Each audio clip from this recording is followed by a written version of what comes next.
Now, I know that he will have a very important message for each one of us. So I want you all to listen very attentively to what he has to say to you. Lieutenant Copeland. Well, if you ever have to go to a war, and unfortunately someday you probably will have to fight a war, you'll find out that life becomes very simple, because the only thing you're concerned about is living and dying. Everything else is unimportant, because suddenly your life is at stake. And that's what it's like to be when you become a prisoner, particularly if it's a prisoner of war. Because the thing that got us through were the things that we learned before we were 10 years old.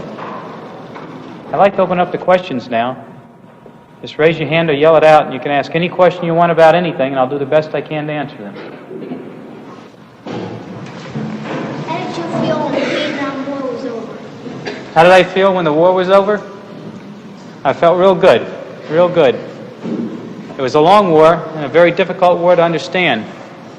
But the reason we went there was to win this war. I volunteered to go. I would go again if I had to. And we wanted to win. That was our number one ambition. That was what we really wanted, was to win this war. It took us a long time, so when it's finally over, when we knew that we had won, we felt great. We really felt great. What did Vietnam look like? What did Vietnam look like? Well, if it wasn't for the people, it was very pretty. The people over there are very backward and very primitive, and they just make a mess out of everything.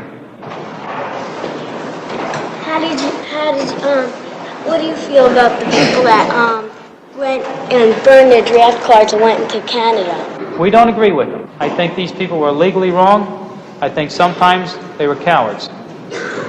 If they wanted to leave and go to Canada, that's okay. But they can't come back, though. In other words, they have disagreed. They say, we don't like your country, we don't like your people. They're saying that to you and me. You know, I don't like you, so I'm leaving. Well, fine, that's okay. There's no reason to hate a guy for that, because that's also his right. But he can't come back.